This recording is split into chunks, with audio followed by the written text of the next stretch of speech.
Okay. Good evening. I'd like to call the meeting to order. Is there a closed session report, Mr. City Attorney? Thank you, Mr. Mayor. The council met in closed session to discuss the matters reflected on their agenda. No reportable action was taken. Okay, City Clerk, call the roll. The record will reflect that all members of council are present. Please stand, and Councilmember Gardner will lead us in the Pledge of Allegiance. Remain standing. I will lead the invocation.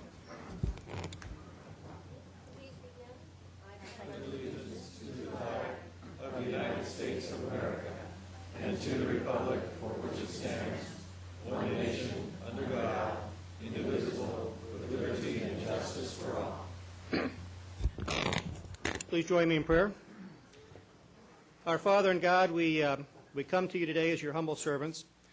We come to you in our capacity as stewards for the people of Newport Beach. We ask that you would make us good stewards, that you would imbue us with your wisdom, with your compassion, with your kindness, and with your ability to have empathy to all of those in our community, particularly those who are hurting in these troubled times. In your name we pray. Amen.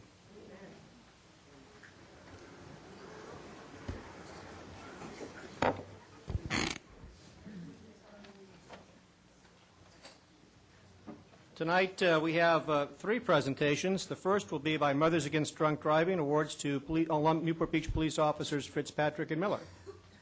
Please come forward. Please. Thank you. To the mayor of this fine city and the council.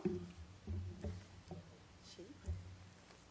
My name is Gail Butler. I am the executive director of Mothers Against Drunk Driving, and it is my pleasure to be here tonight to honor two of Newport Beach's finest. Mothers Against Driving has as its mission to stop drunk driving, assist the victims of this violent crime, and reduce underage drinking.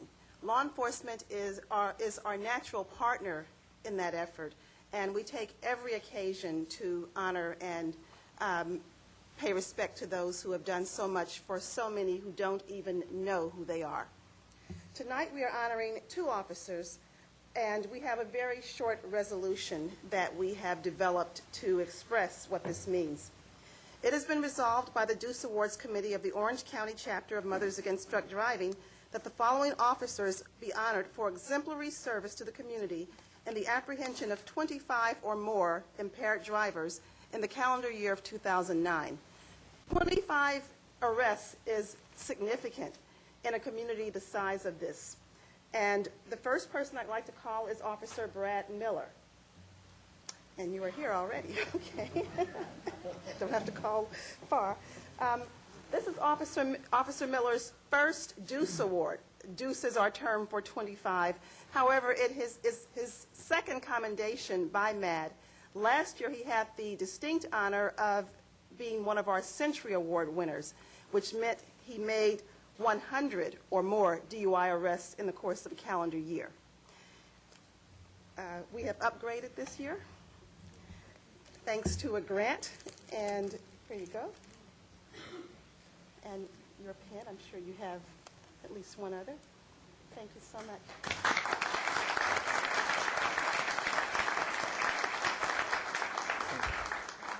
And here comes Officer Mark Fitzpatrick. Unfortunately, Officer Fitzpatrick just had a baby and couldn't be here tonight, so Okay. I'll be happy to accept those. I'm sorry? His wife had a baby? Yeah, I misspoke, yes, sir. Okay, and accepting on his behalf is Captain Dale Johnson. I will mention that this is Officer Fitzpatrick's fourth Deuce Award, and he has the further distinction of being Newport Beach's top DUI arresting officer for the calendar year. So please give him a warm round of applause as well. Thank you. Let's do a photo here.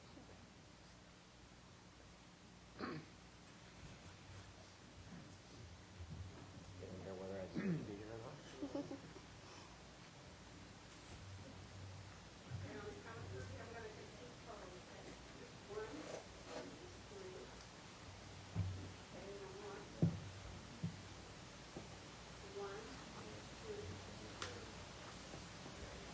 Thank you. Thank you. Thank you very much.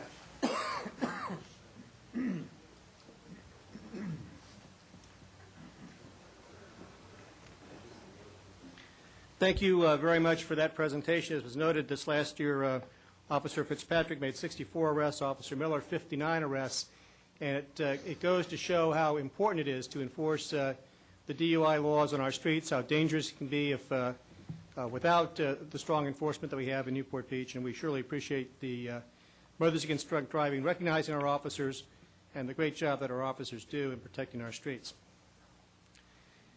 The next proclamation is one that I have a delight in making. It goes to a citizen of our city, but more than that, a citizen of the world, the host of the coast. If I could ask Henry Sheline to come forward, and I'm going to read this proclamation while he does so. Whereas Henry Sheline was born in Bavaria in 1934, and in January 1957 arrived in America aboard the USS America, and whereas Henry Sheline's career path began in 1949 as a waiter's apprentice, and he started working at his first real job in 1952 at the Grand Hotel, also known as the Birchengartner Hof in Berchtesgaden, Bavaria. And whereas in 1954, Henry Sheline joined the Clipper Line of Malmö, Sweden, as a dining room steward for the luxury lines Stella Polaris, cruising from New Orleans to South America, the Caribbean, and the Mediterranean Sea. And whereas Henry Sheline's 4-decade career at top hotels around the world includes the Hong Kong Hilton, the Manila Hilton, the Rama Hilton, Bangkok, Thailand, and the Pfister Hotel and Tower in Milwaukee, Wisconsin, the Sheraton Blackstone, Chicago, the Ritz-Carlton, Boston, and Laguna Niguel, and the Grand Wailea Resort, Hawaii. And whereas Henry Sheline has led the Balboa Bay Club and Resort for 15 years, working closely with ownership to rebuild, recreate, and rebrand a 50-plus-year tradition on the California Riviera. And whereas Henry Sheline, President and Chief Operating Officer of the Balboa Bay Club and Resort, Newport Beach, California, has been named one of the finest hoteliers worldwide by the American Academy of Hospitality Sciences. Now I therefore, Keith D. Curry, Mayor of Newport Beach, and on behalf of the entire Newport Beach City Council, do hereby recognize and congratulate Henry Sheline on his 60-year career in the hospitality industry.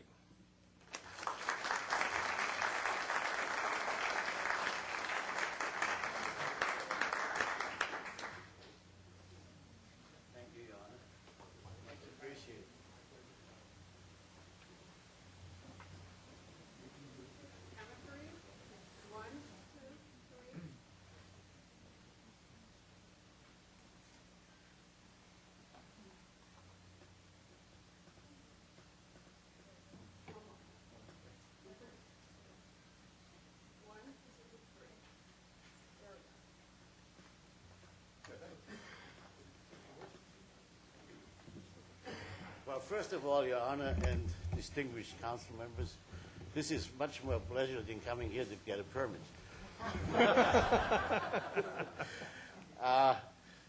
15 years ago that I joined the Balboa Bay Club, I didn't think I would be here that long.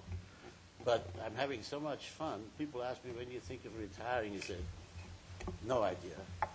So now I've got 60 years in the wonderful business of hospitality, and I'm getting ready for the next 60, so I'm going to come around next time for another honor down the road. Well deserved. But it's a real pleasure to be here in Newport Beach. This is such a great place, such a great city, wonderful people. I really love it here. My wife says, we've been moving all our life, as you could hear, never could hold a job. She says, if next time you move, I'm not coming. So I'm stuck. Thank you so very much for this great honor. Thank you. It's a pleasure being with you. Thank you. Next, I'd like to recognize Justin Myers from the Newport Beach Sister City Committee, who's here with some distinguished basketball players from France. Bienvenue. Good evening, City Council. We have a great group of young athletes who traveled here from Antibes-Juan-le-Pont, France, our sister city.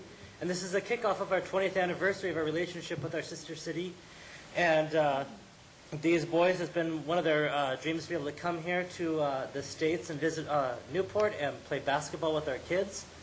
And we have a game on Friday evening at 5 p.m. at Corona del Mar High School. And they're going to be playing against Corona del Mar Middle School. They've spent all day today at Ensign and have many more fun activities planned for their stay. And I think the coaches have something as well.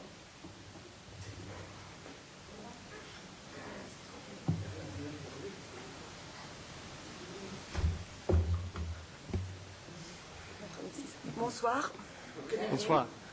La municipalité d'Antibes, le club de basket d'Antibes vous remercie de nous avoir permis de réaliser ce projet, de pouvoir emmener ces 10 enfants à Newport Beach et de réaliser leurs rêves de jeunesse. Okay, the city of Antibes, the basketball club of Antibes is thanking the Newport Beach community to enable those kids, those basketball players, to realize their dream, the dream of their life coming to the United States. Nous remercions particulièrement aussi Pascal et Justine, pardon, de nous accompagner et de nous avoir épaulés dans ce projet depuis le début. They want to thank Justin and myself for being able to put that together for them. Et nous remercions aussi beaucoup et très fort toutes les familles qui ont reçu et qui reçoivent actuellement les enfants. And they're thanking as well all the families that are hosting the children. Et nous espérons pouvoir rendre la même chose quand les enfants américains viendront à Antibes. And they're hoping to be able to give back to the children or the students of Newport Beach when they'll be going in Antibes at the end of June. Thank you. Thank you.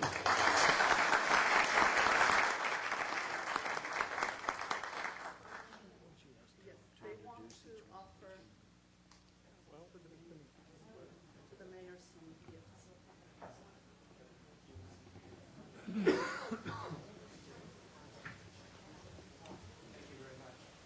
Good to be here.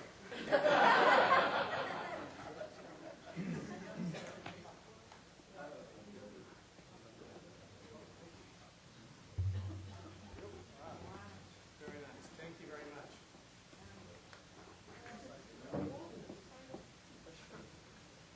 Thank you. One more. 1, 2, 3. Thank you.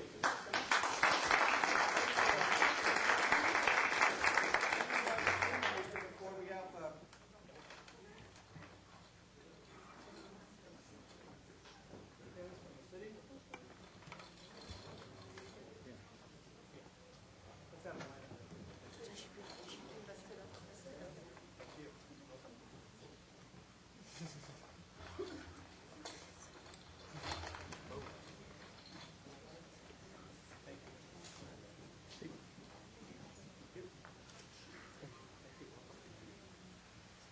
Hey, Keith.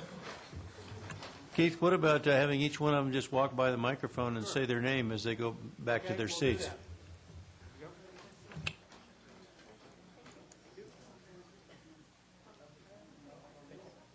All right, let's take a picture.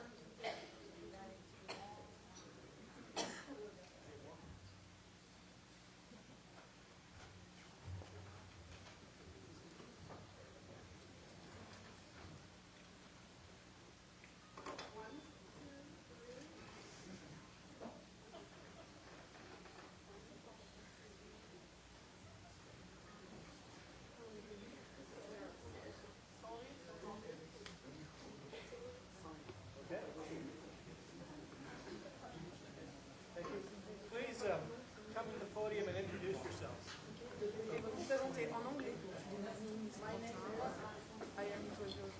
Hello, my name is Quentin. I'm 12 years old. My name is Arthur. I'm 12 years old. My name is Tom. I'm 12 years old. My name is Arnaud. I'm 13. I'm Tom and I'm 13 too. I'm Thomas and I'm 13. Hello, my name is Jean-Philippe and I have 13 years old. My name is Tom. I'm 13. My name is Mathieu and I have 13. My name is Damien and I'm 12.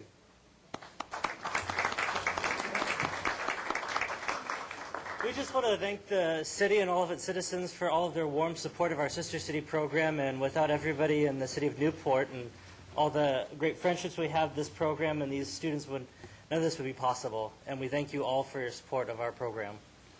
Thank you, Justin. It's a great program, and I encourage everybody that can to go out to Corona Del Mar High School tomorrow at 5 o'clock to watch a great basketball game. Friday, and watch a great basketball game. Thank you.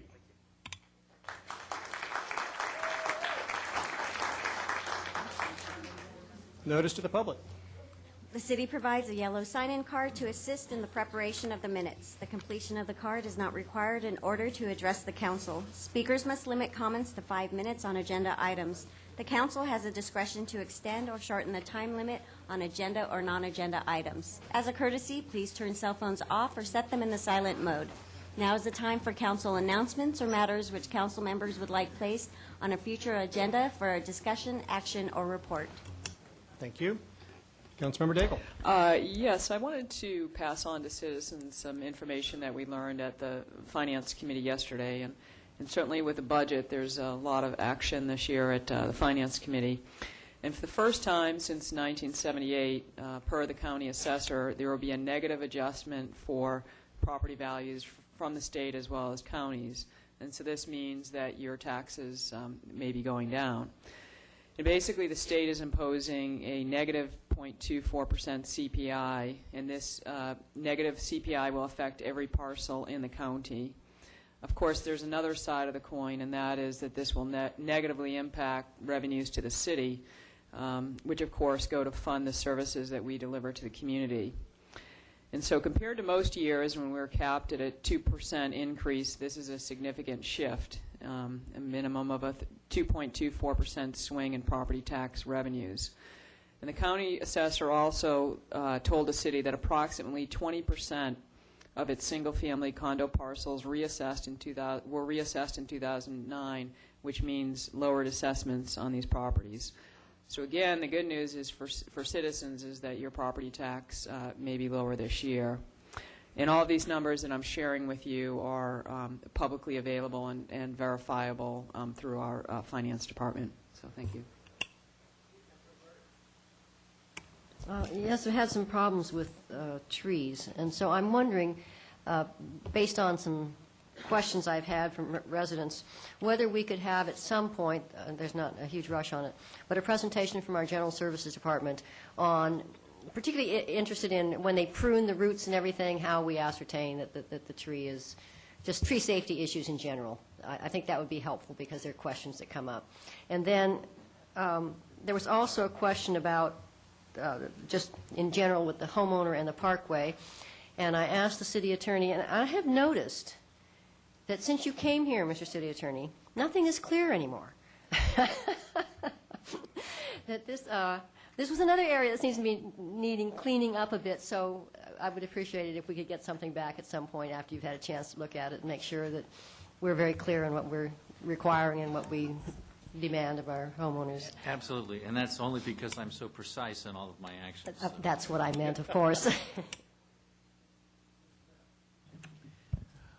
Yes, at the December council meeting, I announced that to commemorate my last year on the council, I was going to walk the city again, and I thought I'd give you a progress report.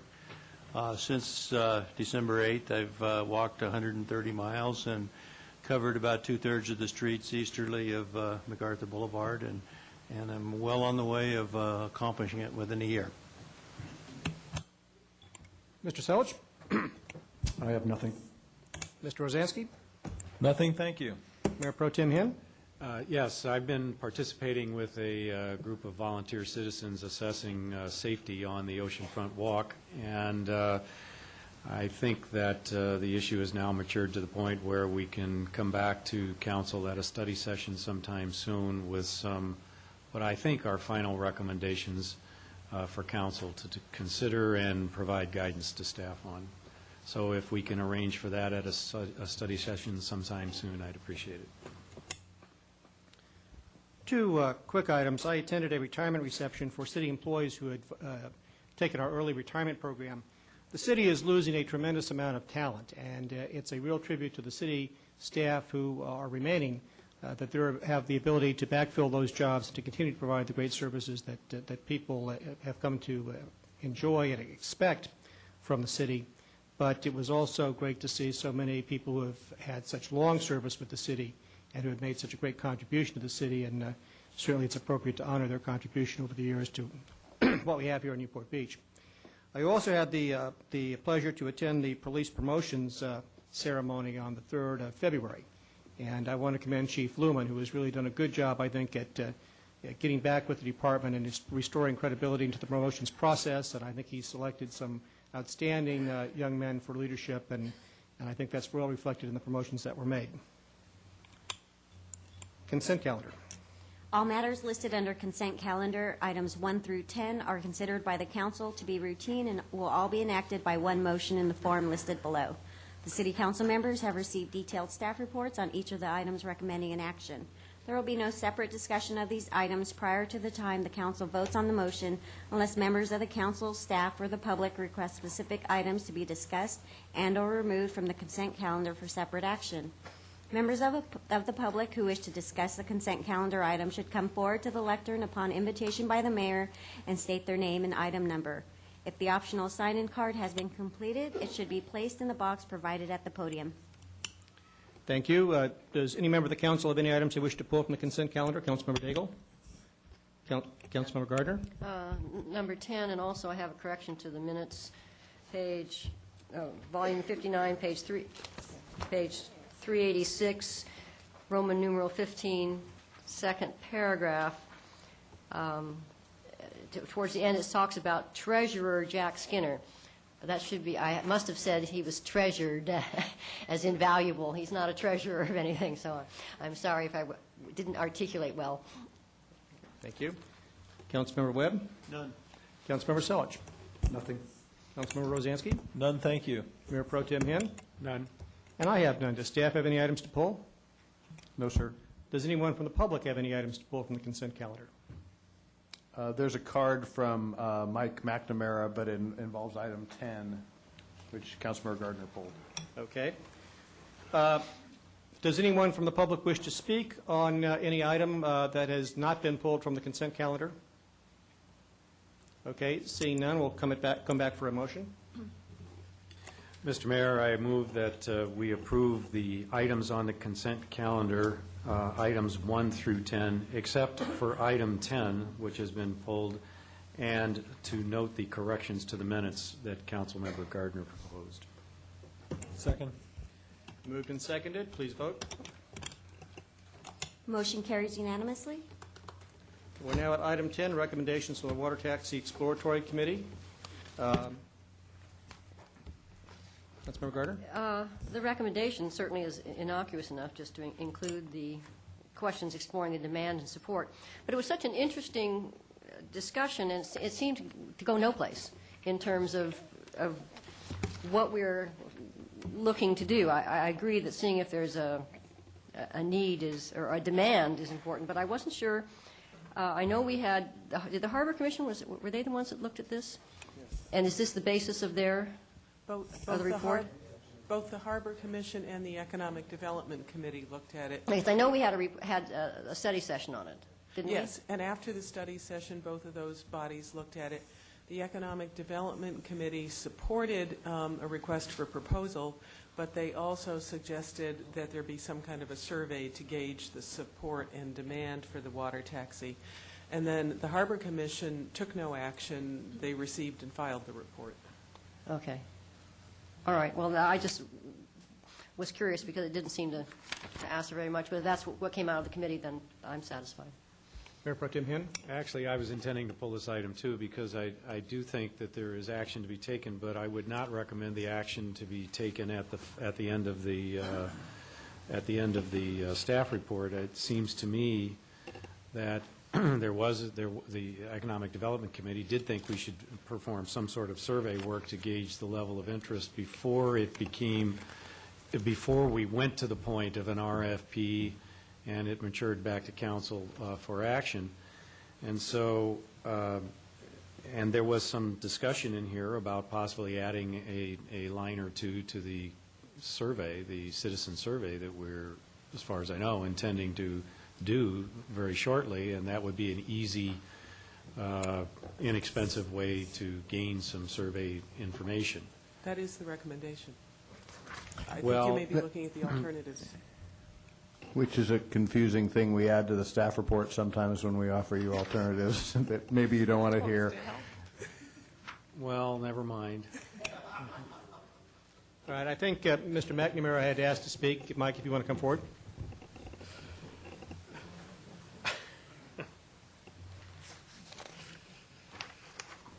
Mr. Mayor, members of the council, my name is Mike McNamara. I think I know a number of you here. I'm the chairman of the Summer Water Taxi Exploratory Committee. I don't know if I can get it all in 5. Do I have to stick with that? Can I have a couple more? Just a little bit of history. As you know, the Water Taxi Committee was formed in May of 2009, and the report was finished by November. The City Council reviewed it on November 24th and accepted the Water Taxi Committee recommendation to refer it to the EDC and the Harbor Commission. And as Sharon just mentioned, the EDC supported it. Harbor Commission voted to receive and file. And I know there were individual members who had certain concerns about it that were discussed, and some of them may or may not represent the body as a whole. You have before you today really 2 different roads. One is the staff recommendation, and one is the committee recommendation. In your packet there, you'll see the recommendations, and I'd like to kind of talk about those. One is to refer the report to a piece of the study surveying the residents and businesses. I thought it was a good idea and had some merit, so I posed questions such as, what do you think if we ask questions like, do you favor a water taxi? Would you do it if the fare was $1? Would you do it if it's $2 or $4 or $6 or perhaps $4 per person and $1 per kid, something of that nature? In talking to staff, they said that would be difficult to include that many questions because of the number of services that needed to be analyzed. And you can only keep someone on the phone for so long when you're doing a survey. I conclude that the survey would be worth doing if we had 2 things, the right questions and the right people to interview. The residents and businesses are a small portion of those who we expect would ride the taxi, not a sampling of just the residents and businesses. We need a reasonable cross-section of those who will use it during the summertime. I think the city has an opportunity at this point to enter into a genuine public-private partnership with entrepreneurs to establish a viable summer water taxi committee. Summer water taxi service for Newport Harbor. Information you might not be aware of is, number one, the Convention and Visitors Bureau is willing to support the summer water tax idea with about a $10,000 advertising budget. And I talked to Gary Sherwin. They're willing to consider allocating some of it towards a study. In talking with him, he said the Convention Bureau and Visitors Bureau favor a quicker action to implement the program sooner. And I've been contacted by 3 potential operators, and tonight a 4th, who are willing to, who are interested in it and will consider submitting a proposal without a subsidy. And the people that have given me the permission to mention their names. There's a Hank Weisner who runs the Fun Zone Harbor Tours. He took a struggling business and turned it into a successful operation. Miss Chandelier, who's the owner of Lear Boats.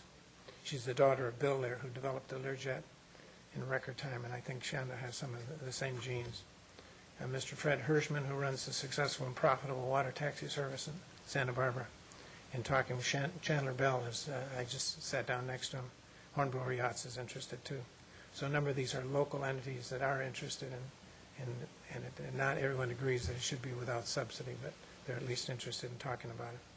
So I would ask you not to send the survey to a process that asks the wrong people the wrong questions. And I think we need to find a cross-section of people who will be here. And if it's necessary if you need to slow it down, I sat through your budget hearing yesterday, and I recognize you have a lot of serious problems, amongst them stretching staff too far. And if you feel you need to slow it down, I would suggest we do the survey in the summertime when we can ask the right people the right questions. also asks, secondly, that you consider our recommendation to test the market with an RFP. Entrepreneurs have an uncanny sense of self-preservation and quickly can get to something whether it's going to work or not. And number 3, let the Water Taxi Committee take some of the pressure off staff by preparing the scope of services of the RFP with staff handling the boilerplate language and the overall coordination and responsibility for the project. With that, that's my comments. Thank you. Councilmember Gardner. I think it's an excellent point about the survey and how it's phrased, because obviously if you ask people, would you like a water taxi? Like, sure. But that doesn't really provide the information needed. So I think that's a critical part of how it's approached. I also was interested that not everybody who responded to your questions as far as being interested in being the purveyor of the service necessarily required a subsidy. Was that, did I understand you? They basically all said they would be willing to consider a proposal without a subsidy, and they knew that was the ground rules. And that's what we had told them. That when they contacted me, that's what I told them. That right now the ground rules are no subsidy, and the recommendation was not to recommend a subsidy to this council because of the situation that the city's in. Okay. So then I guess my next question would be to Mike, and as far as the Economic Development Committee, your group was in agreement that you were going to wait, you want to do the survey first and not just look out and see what might be the result of an RFP? I think that was the fundamental. I don't think we actually took a vote to that effect, but that's my sense of the group, was that they would prefer to have solid support in a survey before moving forward with an RFP. And my sense of it at this juncture is it's going to be pretty hard to do that and make it happen in 2010. So my thought would be that, especially if we can find one or more entities that would subsidize the cost of a survey to be done the way you think it ought to be done, that might be a viable way to go. Or in the event that we find money that has been identified in the budget for Economic Development Committee that we know now is not going to be spent, maybe there's some opportunity there too, but especially if other entities would be willing to support the cost of the survey, and if the Water Taxi Committee will do the yeoman work in terms of structuring that with participation from staff. I think that's a template, by the way, generally, that we may be looking at more and more often as we go forward here in the city. And so I'd be willing to support an idea like that. But, Mike, I don't know if there is enough financial support to actually get a survey done the way you'd like to do it without relying upon city money. Do you have a sense of whether that's a viable opportunity? I don't have any identified sources other than talking to the Convention and Visitors Bureau. I don't know if we could get someone at UCI to chip in. I think probably it would be helpful if our committee or some group dealt with the question of, what are the correct questions to ask? How do we want to do it? And, who do we want to survey? How do we want to survey? And if it goes into the summertime, that's probably not a bad thing in terms of surveying it. But again, as I was saying, we still have people that are willing to take a hard look at it.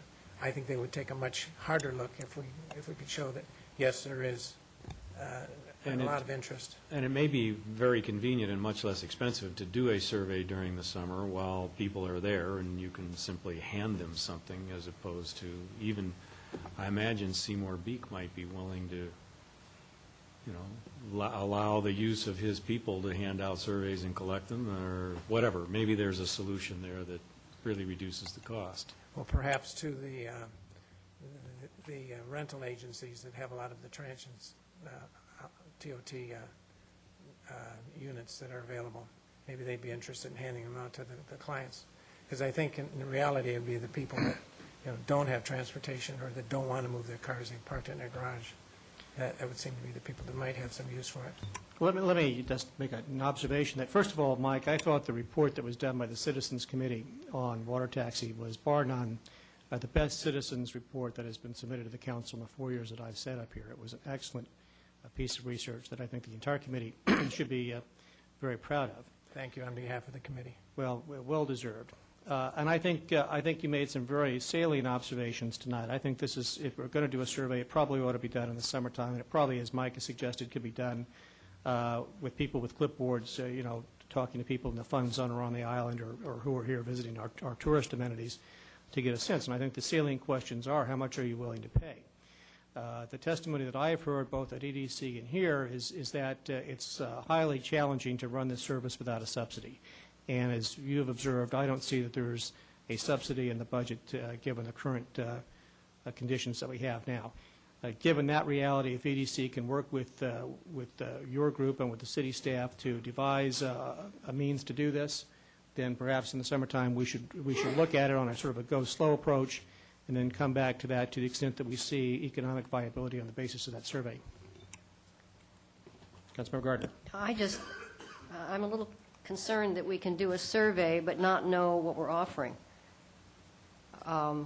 You're surveying what? You're going to have 3 stops? You're going to have a stop every time you want to get off the boat? I mean, there's a big difference in what we could be offering.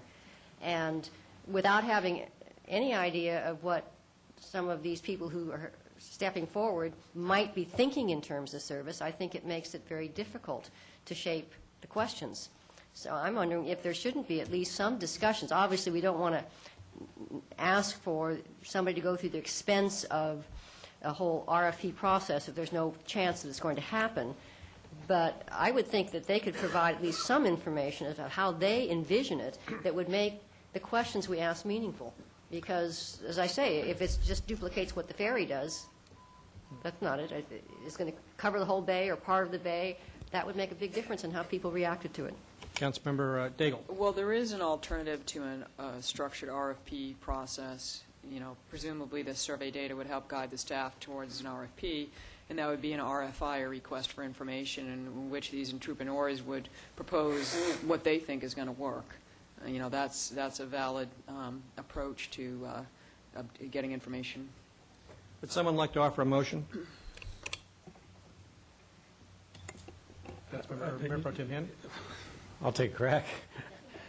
I would move that we defer the distribution of an RFP for a water taxi service until at the earliest in advance of the 2011 summer season, and that in the 2010 summer season, the Water Taxi Committee work with some of the interested parties to structure a survey that we think has the right questions and with the right template to conduct, hopefully with some support from private parties for the cost of it. I think that motion. Is there a second? Second that. Motion and second. Is there any further discussion? Whoops, wait a minute, Mike.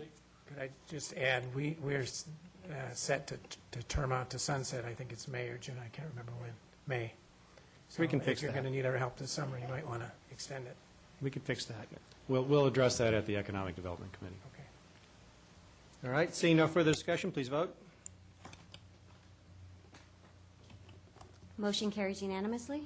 Thank you.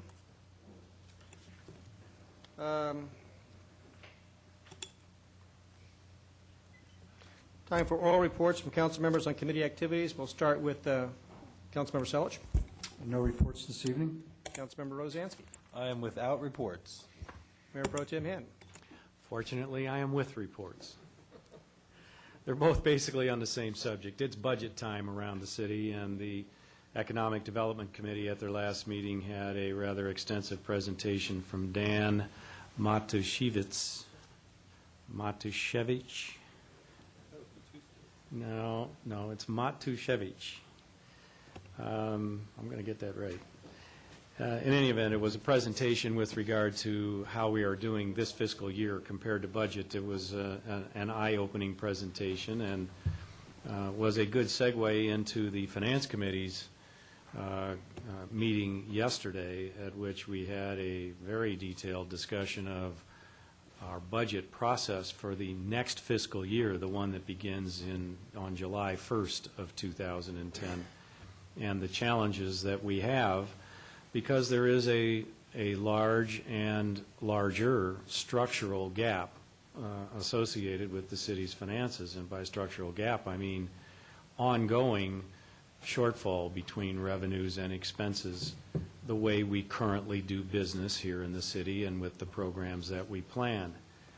And that gap is large, but not near as large as some other cities. It is certainly a solvable gap, but it's going to require real tenacity of purpose and some creativity and fortitude here to close it the right way. And I'm confident that we will, and that staff is taking a strong leadership position in this respect, and I look forward to a successful outcome of it. Thank you. Councilmember Daigle? No reports. Councilmember Gardner? Councilmember Webb? And I have just one brief report. The City Charter Update Commission held its inaugural meeting on February 2nd under the leadership of Marion Bergeson. It's a very distinguished group of citizens. They moved with dispatch on the first items before them. They will be meeting on a regular schedule and considering additional items, and later formulating a recommendation back to the City Council that we will then review and vote to approve and submit to the voters for the November election. But that process is well underway, and we have really selected an outstanding group of people for that committee. Public comments. Madam City Clerk. Public comments are invited on non-agenda items generally considered to be within the subject matter jurisdiction of the council. Speakers must limit comments to 3 minutes. Before speaking, please state your name for the record. Is there anyone wishing to make public comments tonight? Seeing none. Item 11, approval of contract to purchase 1 ladder truck and 2 fire engines from Pierce Manufacturing of Appleton, Wisconsin. Mr. City Manager. Thank you, Mr. Mayor and council members. Item 11 involves the purchase of 3 different fire apparatus from Pierce. Because it's such a substantial purchase, I wanted to ask the fire chief and the director of general services, I believe, is here, if you had questions about it. Our recommendation is to approve the purchase, but again, Chief Lewis and Mark Harmon are both here for questions. Well, Chief, let me begin. $1 million is a lot of money for fire trucks in today's fiscal environment. So tell us why this is an expenditure that needs to be made today. Mayor, Council, as you know, we came before you in March of 2007. We asked initially for a truck, and you approved it at that time, and then we were working with American LaFrance, and obviously, unfortunately for that company, they went bankrupt, and so we began the process again of looking anew at another engine. At another truck. The truck and the 2 engines are both on the normal replacement cycle that we have for our apparatus. And as you know, we have no necessarily template, though we have a standard that the industry uses. Engines are 10 years, trucks are 15, and rescues are 6 years, though that's just a arbitrary number. We obviously try to squeeze everything we can out of our engines, and we don't use any time frame per se. That's a nice template, but as you look at all the numbers when we retire our apparatus, they're well over those numbers. The 2 engines that we're looking to retire are 14 years old and 15 years old, and we think we've squeezed enough out of them, and a lot of that is determined by talking with General Services and ourselves. How often are they going into the shop? How much money are we now putting into them? But regularly, General Service talks to us on these 2 engines. In fact, the 2 that we were asking for this time were really scheduled for last year, but General Services came and said, can we defer them till this year? I said, sure. You guys are the ones who repair them. We can keep them moving. I'm fine with that. The truck is 16 years old. It is getting to the end of its lifespan. The shop does a great job keeping it working.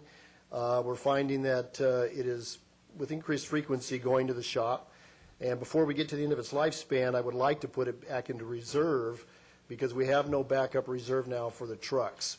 So when one goes into the shop, we absolutely have nothing, which really kind of handicaps us operationally. And so I'd like to put it in the reserve, so I think we can extend it for a lot longer than if we were to keep it in the front line. I think it wouldn't be too long here. It would be out of service entirely and be incapacitated. So I'd like to put it into reserve status so that we can actually use it for a longer time frame, and it would be a reserve. And all 3 of these are the internal service fund has monies to cover them. As you can see from the staff report, with time, these apparatus are becoming more expensive, and so that'll have to be adjusted. But this is just a normal time replacement, and that's why we're coming before you to see if we can do them all at once. Thank you. Any questions for the chief? Is there anyone from the audience who wishes to speak on this matter? Bring it back to the council. Is there a motion? I'll move the item. Second? Motion and second. Please vote. Motion carries unanimously. Item 12, wastewater pump station rehabilitation. This item, Mr. Mayor and council members, involves another significant contract. The total amount is $2.2 million, so I wanted to make sure it wasn't something that just went through on the consent calendar. If you did have any questions, I know, it involves wastewater pump station rehabilitations. Those are always significant projects for us that are funded out of the Wastewater Enterprise Fund. Public Works Director Steve Badum helps manage this, so if you had any questions, I know Steve's happy to answer those. Thank you. Are there any questions for Mr. Badum? Mr. Savage? I noticed in the report it said that it's 3% lower than your estimate. Lately, we've been having them come in a lot lower than that. Is that because you're doing lower estimates because of the bidding environment? Yes, you're correct. And we have been seeing prices drop, so we're adjusting our expectations. As you see here, though, we are asking to do a budget amendment out of the sewer or the wastewater enterprise fund. So when we originally thought about this project, it was going to be much smaller, but the prices actually came in good enough that we thought, well, we should take care of all of these stations with this project. I might add that with this project, we'll have completed updates to all of our wastewater pump stations, so we're in very good shape when this is completed. Any other questions? I think that we ought to note that one of the 5 stations is across the street from my mayor's house, so he'll be well taken care of. Not quite as sexy as fire engines, but we try. Okay. Is it 500 feet? Might be. Well, then I'll abstain. I didn't know that. Thank you. Oh. Well, is there a motion? I'll move the action. Second. Please vote.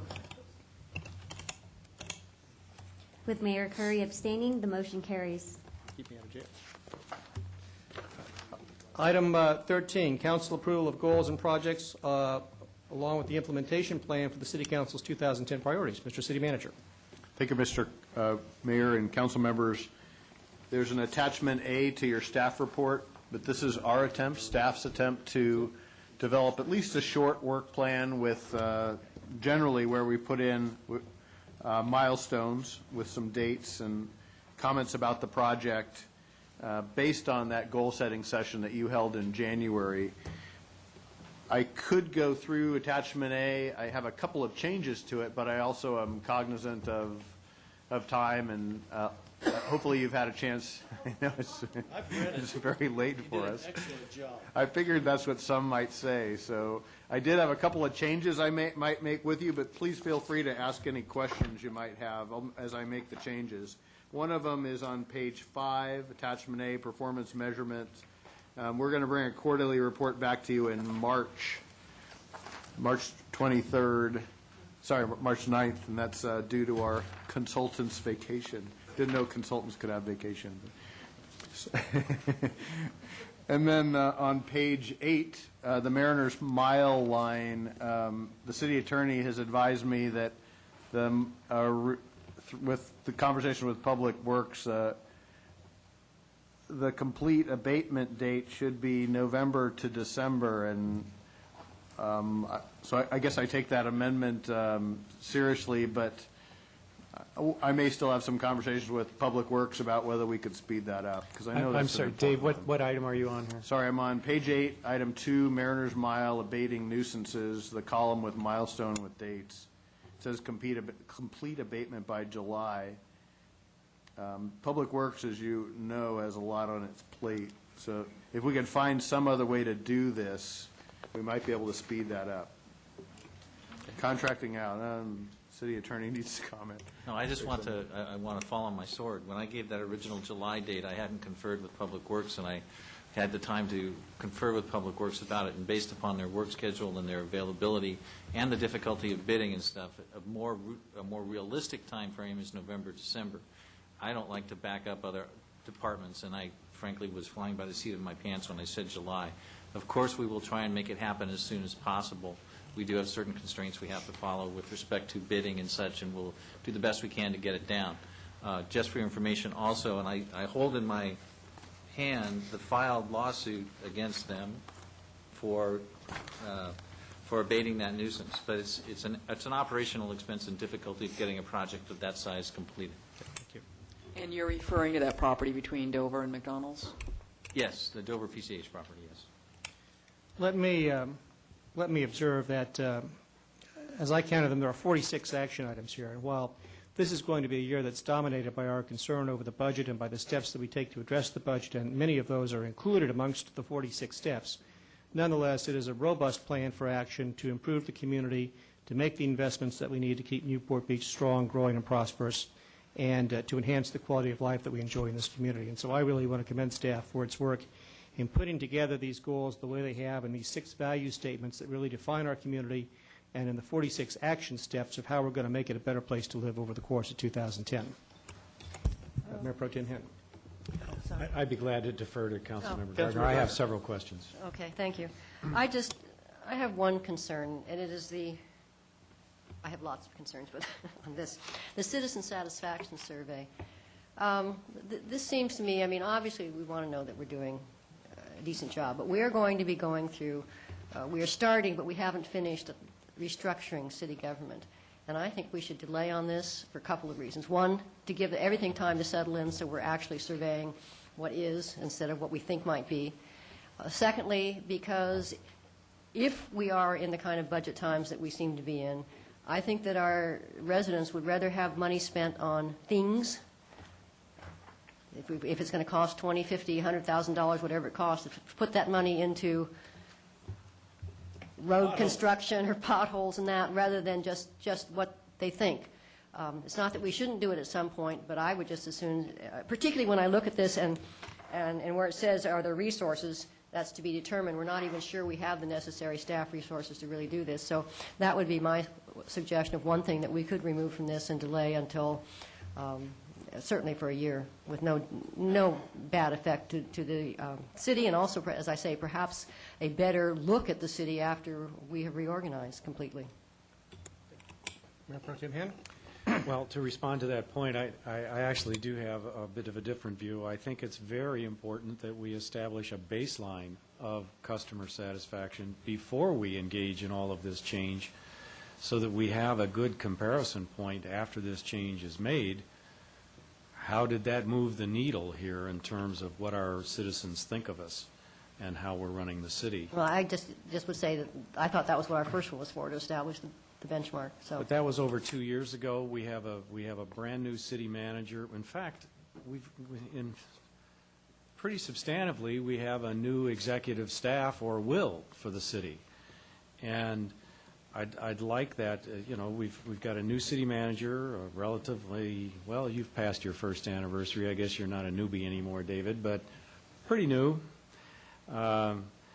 We are going to have a new assistant city manager, a new police chief, a new fire chief. A new administrative services director. I mean, almost the entire executive staff of the city is going to change. And I just think it's good to have a fresh, contemporaneous, baseline view of the world before we engage in all of this change with all of these new players. And so the cost, I think, is nominal, really. It's 35, 40, 40,000, 45,000 maybe.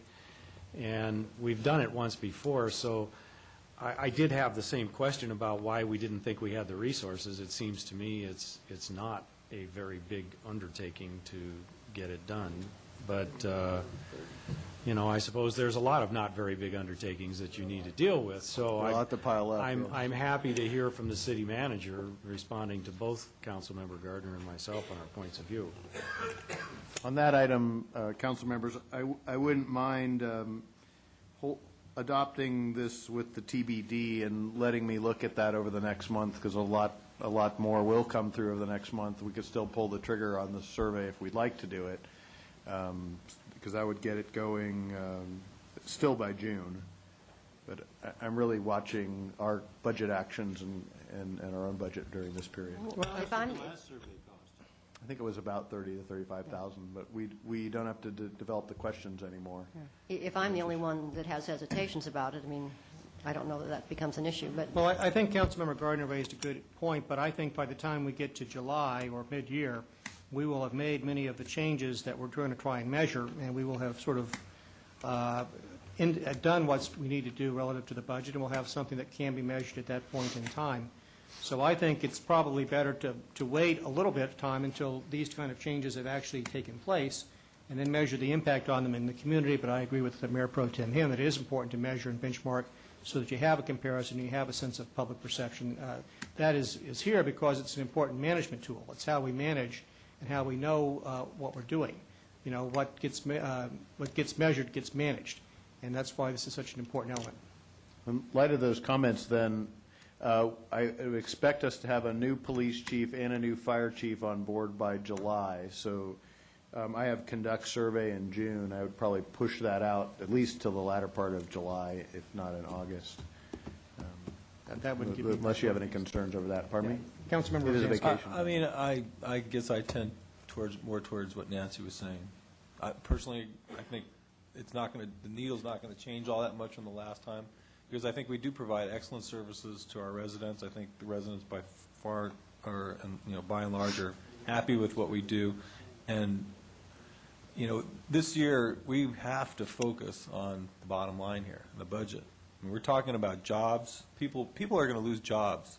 I'll say it now. And so, we have to be very careful. It's an incremental thing. I'm guilty of it just as well. So, I'll take my share of the burden here. But I think we just really need to sharpen our pencil here this year and be a little careful about these $30,000, $50,000 wants. I would just say that I don't know that this is the right document to make budget decisions, because this is going to come back and we'll have a yea or nay decision on authorizing the contract for this survey. So I suspect that at that point in time, given the budget situation, we'll have an opportunity to weigh in on the budget front. I realize. I thought we were just kind of giving direction here, and I'm saying that's where my direction is headed, not just on this issue, but on probably virtually every issue we look at this year. So. Councilmember Daigle. I would make the point, because we did have a really vigorous Finance Committee meeting yesterday, that the direction that the city manager is going is very much in tandem, at least with the members of the Finance Committee. So what's being proposed really has solid support in terms of the direction going. One of the items that I really appreciate a lot is what the Chamber of Commerce had brought up, and that is that as proposals come before the council for new regulation, that we do an economic analysis, and that we do look at any impacts to jobs and so on. And then also, as far as some of these issues with the reuse, for example, Balboa Peninsula and Lido, I think there's a lot of merit in hiring consultants. And I know in my district, when we were considering the reuse of areas around Connexton, that it was very valuable to have a professional that was going to be really knowledgeable about what the market would be able to support. And I think sometimes there can be a lot of pie-in-the-sky planning, and the market doesn't accept it, and it just doesn't materialize. So I would encourage that when we go in the direction of evaluating reuse, that we bring in those professional resources that I think can get us solutions that would be effective for our community. Thank you. Mr. Hinn. Well, just to follow on that, that was one of the items that I wanted to comment about, and it's also a follow-on to a prior discussion here. The plan here, in light of the sort of the staff resource time constraints that we've got and the budget constraints, I am moving forward to identify private funding sources for these professionals to help with this process, and I'm pretty confident that I'll be able to achieve that working with private parties in the Balboa Village area.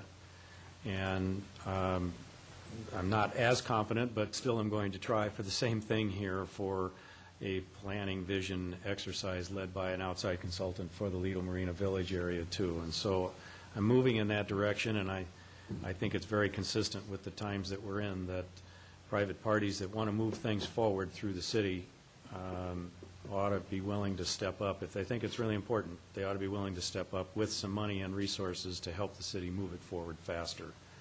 So I really think that's a good solution. I did have a couple of other questions regarding this. If council will indulge me to just, I think we can move through these pretty quickly here. On the harbor fee situation, I was concerned that... Help me out with the page there, Councilman. I'm sorry, it's Page 4. page 4 of the spreadsheet that you've got here. This would be the item number 5, harbor fees. I think it's going to be awfully tough to move that budget, that whole process forward in time for the budget presentation. I hope you can be successful with that, but that's going to be tough, I think. Mayor Pro Tem Hen, my proposal, and it's not very well articulated here, is to at least increase those fees that are routinely increased by CPI and could be but haven't, and adjust those by CPI, and then overlay that later on with an adjustment based on an appraisal. I see, okay. You know, on that, didn't we talk about it at our priorities meeting, that we were like in March or something on that? 2-3 months, I think you said? So is that being pushed back now? No, well, we had our first stakeholder meeting last week. The finance director held that with Chris Miller. I need to get back with her and I double-check the rest of the calendar. I thought I was hoping we were getting an appraisal running in March. I don't know if we'd have implementation by then, but actually I think you're right, Councilmember Rosansky, so it is slipping. Thus the CPI adjustment. Okay. I mean, these are the, quite honestly, these, instead of, and I hate to digress to the other thing, instead of customer satisfaction surveys, this is what we need to be working on. This is what staff needs to focus on, because this is going to generate revenue for the city. These fees should have been raised years ago. All right, I mean, we're talking about we need money for dredging in the harbor. Where's that going to come from? Well, these harbor fees will pay for that dredging, or could potentially, but I mean, we're pushing this thing out. It just seems to slip and slip and slip. So my feeling is if we're focusing on things, this is what we should be focusing on. We should have been doing that 2 years ago. This should have been done. A year ago, this should have been done. The way it's looking now, it's going to be a year from now before it gets done. So that's my 2 cents worth on harbor fees. Okay. Mr. Hayden, you want to finish up here? Your All right. points? Yes, on page, I can't read the number. Page 6, I guess, item number 5 on customer service. Actually, this is an item that I think probably could wait, because if we're going to be showing leadership on customer service, which I think is important, we ought to have a pretty good idea who the leaders are in the city staff, department by department, who will be leading the charge for us and setting the example for customer service. And so I'm wondering if that is one. And I note that you have something here, TBD, in terms of resources anyway. I'm wondering if that's one that could slip until some time period after you've got your reorganization stabilized. And possibly, I think one step that I know is important to the mayor and to all of you is better and quicker response times to emails and phone calls. So we're already trying to bring that to the organization more thoroughly. Well, there may be some things like that you can do by fiat that aren't, you know, but this whole, to really truly improve customer service, it takes training and example setting and constant attention, and I'm not certain that you can go much beyond some of those items, you know, until you've got a stable organization. But I would not want to take it off of our list of action items as part of our value statement. I think it's an important statement of where we're going and what we're trying to do. I agree with that. I'm just suggesting that maybe that's an item to defer while we work on things that may be of higher import to the city right now. And then on item number 8, the general plan, it's under, this is page 7, item number 8, general plan. It says adopt new zoning code to be determined. I'm not trying to be a smart aleck here. I mean, are we really at sea about when the timing of that is? That may have been an editing error, so we'll let David or Sharon offer some thoughts. No, I'm talking 2 columns to the left. It says adopt new zoning code. Date Mayor, I'm TBD. sorry, that is a mistake, no. What would you like to commit to, Mr. Lipa? We were committing to We're writing it October. down. Yes. What's that? October. I mean, we heard you loud and clear. You said finish the thing this year, and if you look at our detail of hours, you see the number of hours are in zoning code because we got the message and we're going to have it. Has the council subcommittee signed off on that? No. We haven't seen the revised code yet. That is on its way. I know we had hoped for February 1, but, you know, we've got some other departments that have been a great help, and we've got all the city attorney's comments now. When is our next meeting, anyway? We haven't scheduled one. We said we'd let you know. We're figuring the public draft will be out by March 1, if not sooner, and we said we would advise you when the next committee meeting is. And then to follow on, is there something else, David? Oh, no, I'm sorry. I didn't hear what the city manager said. I'm surprised that there's no mention of the coastal implementation plan in here. Is that because that's really, did I just miss it?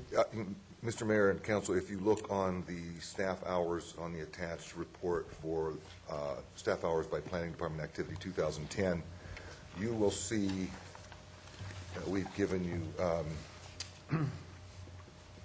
under the advanced planning, and that's where the hours. It's right under the housing element. Oh, I'm sorry, housing? Well, it's right, it's the one right under the housing element, and Right, we're the local showing coastal the program. hours I'm picking sorry. up in May. But the reason that it isn't called out specifically on the line on the first attachment is because that column shows the 2010 outcome, and we don't think that there's any chance of having it certified this year. It's a 2011 okay, outcome, all right. Okay, and then as we got deeper into the document here, it seemed that we began to trail off on our sufficient resources judgments. We had insufficient resources to continue that column. Well, it seems to be, because I notice beginning on about page 12, there's a lot of blanks in there about whether or not there's sufficient resources. We even ran out of TBDs for the column. And so This is in part my fault, Mr. Henn. We just, the review was getting a little bit deep by the time we got to agenda filing time. So. I've been there. It gets late at night and harder to keep the determination up. But what do these blanks mean, I guess? That's my real question. They mean that to be filled in. So let me, I'll return this to you, and actually I'll probably just put it on the website with an email to you and to interested public with updates to those columns, and then you folks can comment as you'd like, and especially when it comes back on a quarterly basis. Well, I think it is significant because there's a lot of blanks here, and one of the things that we worry about is whether or not there's enough staff resource, management resource to tackle all of these things, and so I'll be interested to see that update. Okay. I appreciate that concern, too. That's important to us.